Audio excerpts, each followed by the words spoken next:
Good morning, everyone. Thanks for coming. Excited to have you here, packed house. As a side note, anyone excited that there's so many Americans left in the open? Anyone? Yeah. Coco and Madison play today, right? I think today. He's on the thing. I'm honored to be here to moderate this discussion today with four powerhouse beauty brands, all of them that you know and love. As Jared's kind introduction, I'm Rick Song, the president of the strategy group at Brand Innovators, and we're a small group of consultants that we spend half our time engaging with the brand marketer community, and then half our time making meaningful connections for our clients to those brands. So, having said that, let's kick off and hear a little bit from our panelists. Brett, you want to kick off with a little bit about your career journey and your current role? Yeah, sure thing. So, my name is Brett Tabano. I head up ads marketing for Roku, primarily focused on our ad platform and ad technologies. Prior to Roku, I helped launch CTV startup TV Scientific. I was also the business marketing lead at Reddit, and then prior to that, ran global marketing for OpenX. So, great to be here. Looking forward to the conversation.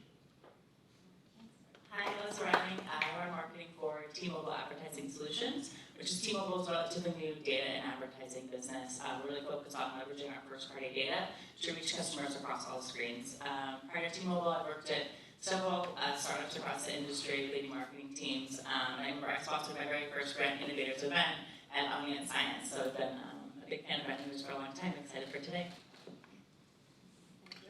Hi everyone, I'm Kelsey Rohwer. I head up global brand marketing at Edelman. Everyone knows Edelman as the world's largest PR firm, but actually half of our revenue also comes from advertising, creative strategy, the work of traditional ad agencies. So I am responsible for promoting and marketing that half of the business. I've done agency comms for the last 10 years. It's a very fun, weird, kind of meta job. Before that was at Red Antler, which worked primarily in startup branding, and then before that was at 360i. Hi everyone, I'm Sayre. I lead brand marketing for North America at the Trade Desk.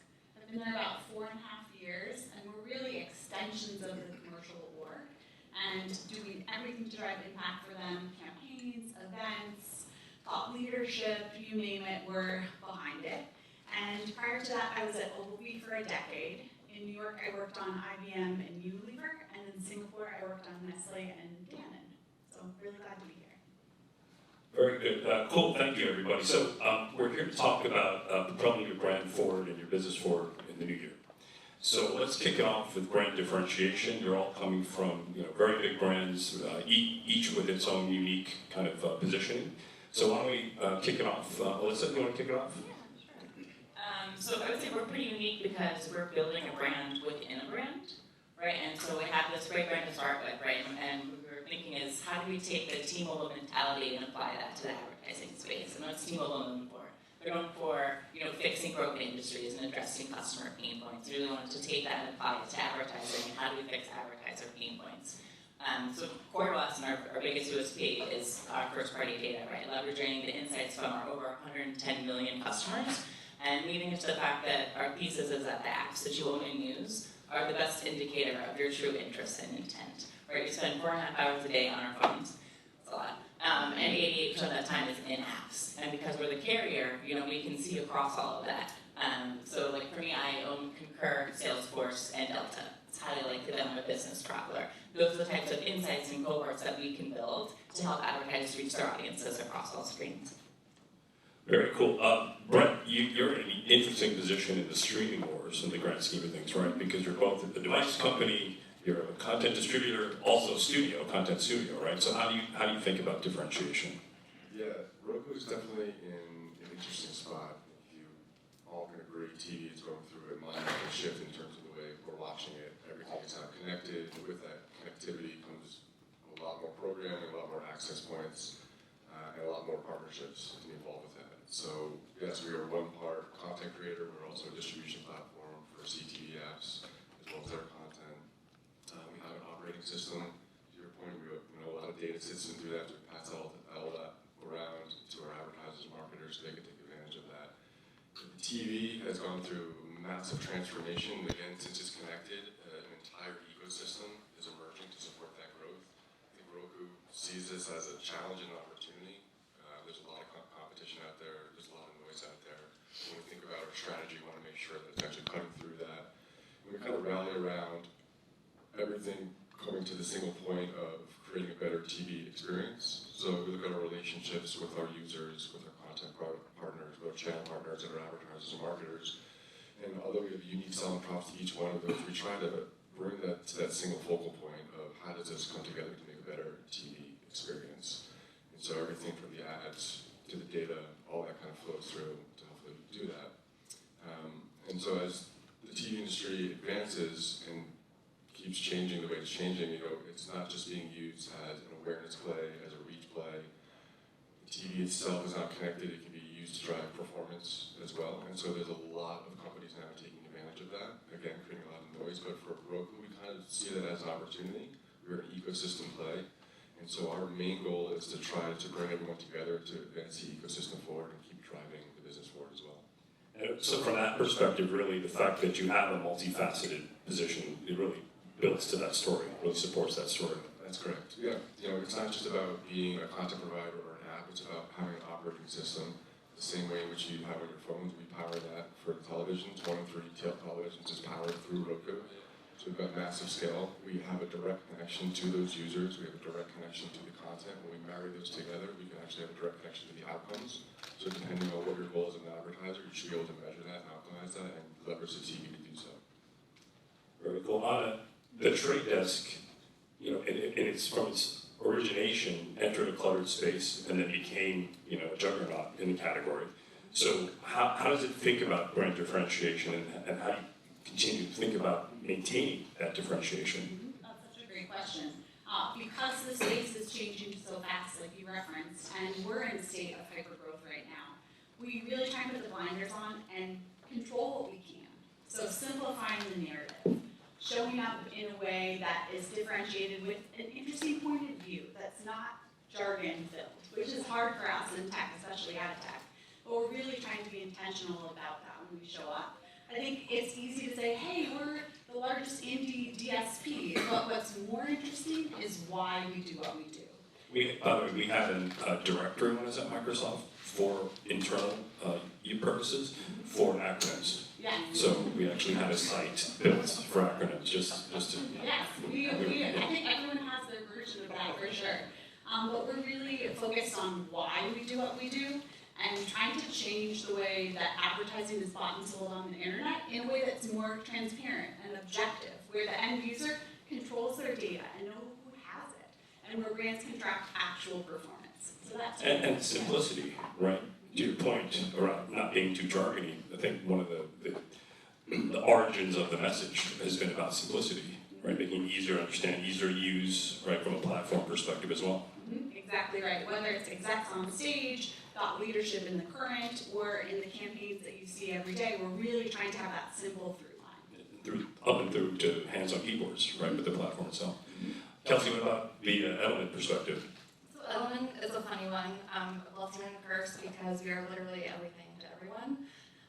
I always joke that you name it, we do it, but as a marketing narrative that doesn't help us or our customer, truthfully we serve the entire C-suite. Obviously the CCO, but also the CMO, the CIO, and the CHRO. So every year we kind of listen to our consumer, as any marketer does, and try to understand what they really need from us. Right now, it's this collision that's happening between brand and politics, and how so many brands are getting dragged into the political conversation that actually becomes detrimental to their reputation. And so Edelman's, unique position here is we do both promotion and reputation, and promotion that's not going to actually harm your reputation, which is incredibly difficult to do in this current climate. Let's talk about that for a minute, though, because we're in the age of misinformation, fake news, the weaponization of social media, right? You're at the center of that, as an expert in brand and reputation management. So what's the overall thinking and approach for Edelman? So we have a suite of products that combats all forms of misinformation, but actually more recently my favorite tool we've been using is creativity. And we recently launched a campaign for a client of ours, Ajinomoto, which is the global supplier of MSG. You all might know MSG from, it's like umami, it's a delicious ingredient in a lot of different foods. But as a brand, it's suffered from misinformation for the last decade, largely rooted in racism and xenophobia. So we launched this kind of wacky campaign recently. We've done several different versions with them now, but we hired an actor to portray and start a campaign on TikTok calling to cancel pizza, because if you're going to cancel MSG, you should also cancel pizza. Tomatoes have naturally occurring MSG in them. Within days, you know, it was just so ridiculous. This guy, the link is amazing. But it was up to millions and millions of views on TikTok. I love that story. It's a great example. And it's a good segue to storytelling, right? So we often hear about the importance of storytelling in the B2C world, but certainly, and you've already all touched on it, so important in the B2B arena as well. So let's hear your approach on storytelling. Anyone want to volunteer to start, Elissa? Yeah, sure. So again, going from like team mobile, we think about customer pain points, or how do we solve that? What can we do there? And that's where we've always started. And simplifying and taking it pain point by pain point. So we started with addressability and really leaning into, like I said, the data story. And how do you infuse a little bit of fun into that? Like ad tech, data can be kind of a snooze fest, right? But it doesn't have to be. I think we try to find new and unique ways to tell the story and using different channels. Brett? Yeah, I can definitely add to that. I think, storytelling, whether it's B2B or B2C, D2C, I think it's pretty similar. At the end of the day, we're still talking to humans, so we want to make sure the message is clear, resonates, makes sense. And so, when looking at it from B2B lens, we still know our clients are, at the end of the day, trying to sell a product to a consumer. So we're trying to make sure everything that we're building actually resonates and lands with that. You can get bogged down in the tech jargon and the acronyms and initialisms, but I think if you're able to actually simplify the explanation of how your technology works without overcomplicating it, it goes a long way, and it folds naturally into a nice story that people tend to resonate with. Yeah, it actually reinforces Anna's point, completely in terms of simplicity and making it easy to understand, easy to use, etc. Was there anything else either of you wanted to add? Yeah, I mean, of course, Edelman has studied this because we study everything. But in the B2B space, we've done a lot around how impactful thought leadership can be, especially when you're trying to reach that high-level marketer who's very discerning, who only trusts their peers, essentially. And thought leadership, especially when channeled back through paid, can be a very effective tool, just from a credibility standpoint, from storytelling standpoint. And again, it's that human-centric element where the story is coming from an individual rather than an ad or a business. And you could argue too, it's almost, if you think of, there's 4 examples sitting here with me on stage, but the biggest enterprise B2B brands use storytelling, right? In its simplest form, right? To make it easy to understand to the general consumer public. If you look at the IBMs, AWSs of the world, they're using consumer platforms. It's really to tell a B2B story, right? And be relevant in entertainment or sports or what have you. So, all right, let's switch gears for a second and talk about driving business growth, one of our themes, and kind of market insights, right? So, there's a contradiction happening, right, in our economy, right? So there's the economic indicators are still a little bit stronger than we thought they were going to be, but there's definitely softening from an ad economy perspective, right? We've heard that anecdotally, we've seen some of the data, but what insights have surfaced, coming into this year, right? Because I think by the end of last year, we were all preparing for doom. Not quite doom, but a softening, right? And depending on who you ask, right? So what insights can you share for our audience that have come out of that and are using to prepare you for next year? Sure, I'll kick us off. I welcome the pressure because I think it makes us all more accountable. And I think as marketers on the team, we have KPIs that the whole org is marching towards, but we're really trying to put the onus on each of us to drive actual metrics. The reality is a lot of what drives real business outcomes is more expensive. And I think when we understand the nuance of where investment goes and how it actually converts toward driving revenue, we're able to make better decisions. I think the added pressure means that things we would normally just show up to because everyone does, we can be more intentional about saying, you know what, we'll risk the FOMO of not being there. We have to know that it works. Hey, sales team, you're asking for it, go. Work the room. Let us know that we missed out and we'll do it next year, but we're more confident to push back. and really track the ROI through all we're doing. Very cool. Elissa, did you want to? Yeah, I was going to say it's the same for us, right? If you got an unlimited budget, you can do anything. But we're seeing purse strings are closing a bit, and so we have to be very purposeful where we spend and why we spend and what's the value we're driving for the brand. Right. Yeah, I take a little different approach, you know. I think it's,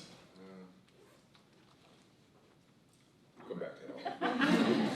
Okay, intrigue. Can't wait. Honestly, An insight, I think, when the purse strings are tightening, I actually feel like an opportunity is for an employer brand and to really invest more in that space. It costs a little bit less, but also we're seeing consumers consider a brand, how they treat their employees, as one of the factors in their purchase decisions. So this might be an opportunity, and just the role of the employer has changed so much, especially in this economic climate, that might be an opportunity to invest further. well said, Kelsey, as someone who spent his career in commercial roles, that was one of the first things they teach you, right? In a down economy, well, it's an opportunity, right? And I'm sure the commercial folks in there will appreciate that as well. So having said that, that's true, right? That's an actual, there's less clutter in the marketplace. That's an opportunity for any brand, right? B2B or B2C. Having said that, what are the things you are focused on? What's something you can share and say, you know what, given the environment, we are going all in on this, or, right, maybe it's not all in, but, halfway in? Yeah, I would say we're definitely not all in on everything. We're always testing and learning. I still think there's massive value to events like this where you're meeting in person. Again, at the end of the day, we're all humans here trying to interact with each other. We spend a lot of time behind screens. I think we take for granted the actual connection you have in a room full of people. I mean, that goes a long way, especially when you're selling B2B.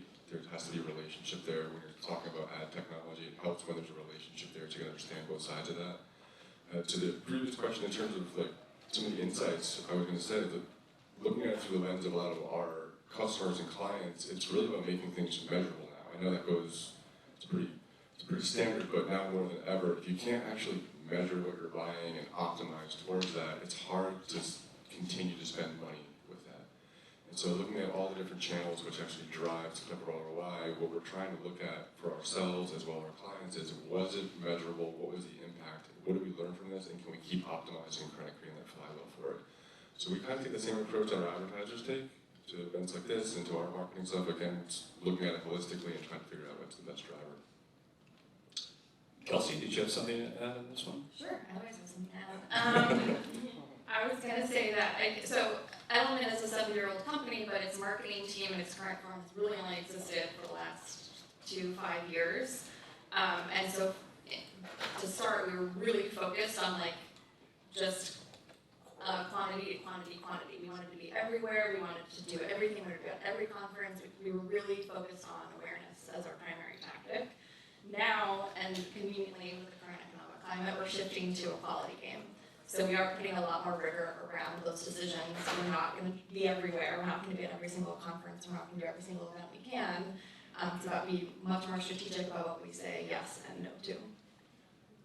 What about the trade desk? Is there something that, I know I don't have the same means that I had last year, or maybe the year before, but this is what I'm going to be focusing on, at least for the coming year. I really like the opportunity to test our own products. And we're saying, hey, if we're talking about the trade desk as a B2B platform, how can programmatic serve to drive new leads and have an account-based strategy and have a vertical alignment? So I'm really excited about piloting that for ourselves and understanding and piloting new products because we can benefit a ton from it. A quick recent campaign, we found that we had a CTV ad, and search always gets the cred for driving the conversion, but we were able to track that when you saw a CTV ad and then went to search, it increased conversion by 232%. So the stuff we always talked about tracking years ago, we can do now, and I'm really excited about that opportunity. Eat your own dog food. It's exactly. a position of the trade desk. So is there, can you share, we have a bunch of fellow marketers in the audience, right, trade marketers in the audience. Is there a specific business challenge you can share that, you're trying to address or have addressed, in their current climate? Anyone want to take a step? Right. Yeah, I'd say, as a TV ecosystem play, what our challenge is explaining the kind of benefit that TV now has across the board. It's not just about reach and awareness, it's also about performance. So again, there's a lot more players involved, a lot more companies involved. How do you create a singular message that kind of could blanket across all of that while still driving unique value for everyone? It's definitely a challenge, and we're trying to kind of get the whole industry to rally around that and move forward. There's a lot of moving parts to that. There's a lot of legacy as well that has to change, and there's new tech that kind of innovates and disrupts all that. But it's a challenge, but at the same time, a good opportunity. And you mentioned in our prep discussion, commerce is, video commerce is something you're looking at too, which is clearly a differentiator. That's right. Yeah, innovation on television is great. We're looking at it through the lens of, can we make shopping just as easy in search and social as it is on television? Since we have an operating system, that we have a direct connection to the user, we have a remote control. That's exactly what we're doing now, and we're allowing users to click and buy products through their television the same way they can on other devices. So we've actually seen that conversion happening through the innovation, which is great to see. Elissa, is there a challenge you want to share with the audience? Yeah, I think addressability, right, it's the hot topic for any industry that we've been to in the last 2 years. So we think of that as well for ourselves, and also how do we help solve that for our clients, right? So that's a big one. And again, the closing of marketing budgets, right? We have to do more with less, and how do we help our clients do that? How do we optimize our campaigns so they're seeing maximum results? And trying new channels, things like making sure we're leading with an audience-first approach, which I think is the crux of ad techs in the very beginning, but we've gone back and forth, and people get scared about around safety and whatnot, but we really try to lead with that audience first and then find them across all their channels. That's a great segue to innovation, right? So, how are you thinking about innovation? And I guess part two of the question is, what technologies are you most excited about, as you think about, the next year and beyond? Yeah, well, we're excited about new and emerging channels. So last year we bought a company called Play Octopus. They're rideshare advertising, so if you're in the back of an Uber and Lyft, you might have seen an interactive screen, and it's a great chance for advertisers to do custom games or extend their CTV, right? It's a really new and cool channel. I'm really excited about that, and the opportunities it has for advertisers there as well. Anna, Trade Desk innovation, what are you thinking about? Yeah, definitely. Kind of building on what you were saying about focusing on audience first. I think we were really excited about a pre-upfront moment we had this year called Forward 23, where we're disrupting the old handshake way of buying and bringing people together to talk about how the process has evolved, over decades and decades. Upfronts were invented when the cassette tape was, and you see how much music tech has changed over the years. So for us, it kind of pulls together a lot of the themes we were talking about. We set out with a vision to create an event that we would want to attend. The 90s hip-hop that I wanted to play didn't make the final cut, but it was the vision where let's come together, let's hear from publishers and hear from brands and how they're actually managing these new negotiations and share that. So for me, it was a challenge to disrupt and an old way of buying and have a modern twist that brings people together in a format that would be exciting for all of us to attend. And innovation and process is huge, right? Because we don't do enough about it as an industry. Definitely talk about technology a lot. We definitely talk about how we're going to change models, but I think we all know a lot of those haven't changed, especially on the buy side, right? Very fascinating. I'm getting a 5-minute hook, so we're going to try and take a question if anyone has one. But so get them ready, and then if no one has one, we'll stick with the panel. Anyone else want to add any other thoughts on innovation, Kelsey? Sure. Not a tech innovation, but something we've been doing recently is bringing our Gen Z employee up to the table with decision makers. We have an internal lab with 300 Gen Zers across the world, and we've been involving them in more and more of our business decisions, both for Edelman but also for our clients in a more consulting and advisory role. They keep us on our toes. They're incredibly smart. I highly recommend if you have any Gen Zers within your organization, bring them in, ask their opinion. I've learned so much from them. That's a great point. And I think, asking or I guess giving executive access has long been a process. What's the word I'm looking for? But I think an interesting insight that came out of the pandemic in the Zoom world, because it's easy to say, come meet me anytime when we're in the office and you're the CEO, but that's daunting, right? But it feels like there was a lot more, and this is anecdotal, hearing a lot more roundtables and town halls on virtual. We're providing that access to that Gen Z generation that you mentioned, which bring the ideas. Great ideas come from everywhere, and it feels like the pandemic facilitated that a little bit more, democratized the process a little bit, so. Yeah, Richard just did a whole roundtable with them the other day. Amazing, amazing. Question, any questions from the audience? Do we have a mic for this gentleman, or I'm going to give you my mic?